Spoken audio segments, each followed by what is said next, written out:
Hi guys, thanks again for tuning in. Got another reflection for you.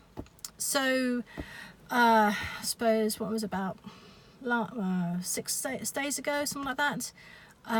There was a little incident between two cyclists and a car near where I live, and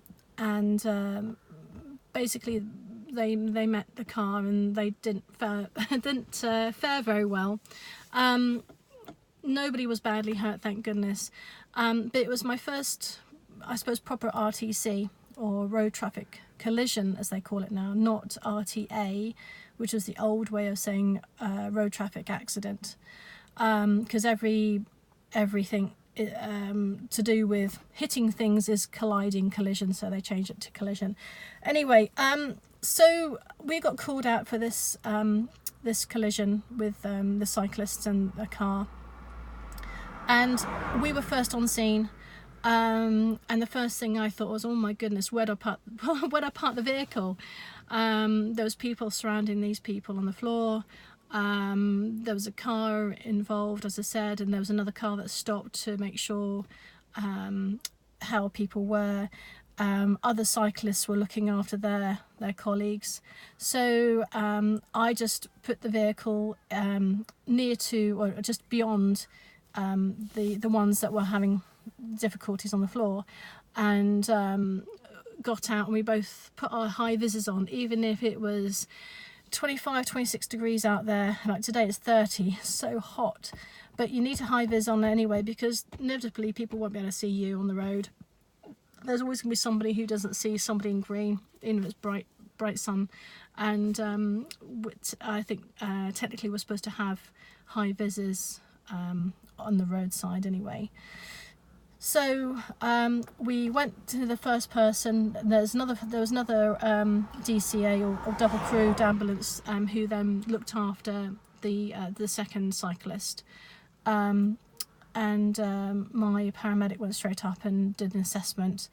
It was kind of rocked a bit, he was still, he was conscious and everything, but I remember thinking, goodness, there's so many people around everywhere, as bystanders and people who are trying to help, and they were like crowding him, so trying to get people out of the way and to effectively crowd control whilst the paramedic is then trying to assist the patient is really important, because there's a lot of stress and anxiety goes on when there's an RTC, and anything happens in people's houses, there's usually the family members around you, which causes a lot of stress as well, because obviously you need to be nice and quiet to do an assessment with the patient, and if there's a lot going on around the patient, it's difficult to assess.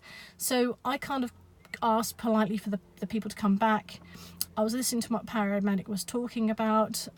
We realised that we needed to get the cyclist onto a stretcher as soon as possible and get him out of the sun, into the vehicle, and then we could do observations there and there, because he was a bit dizzy. So I got the stretcher out, and we kind of put him onto the stretcher. He was able to stand and put himself on the stretcher. And then away from people, we put the excuse me, blood pressure cuff on. Hi again. My paramedic was asking about needing to have some flushes sorted out. So I tried to get some flushes, and I felt like inside I was flapping again.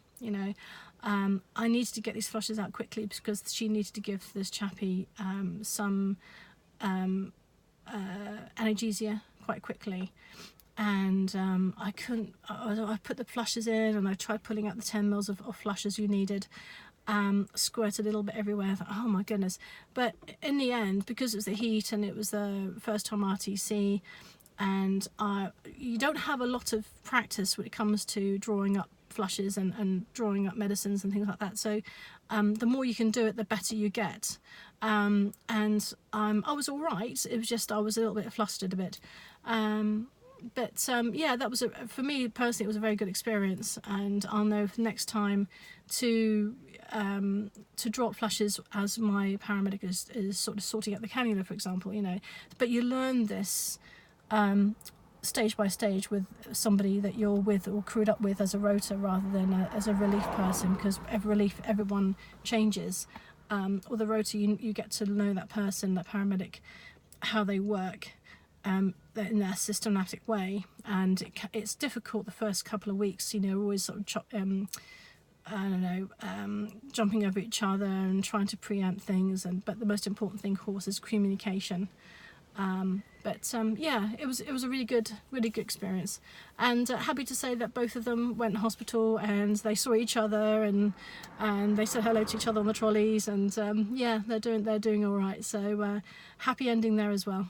Okay, I'll try and gel these two videos together because the first one got caught in the middle of it and it stopped. So hopefully I'll do some jiggery pokery and see if I can work it together. All right, thanks again for your time. Stay tuned, and I'll catch you later. Bye bye for now.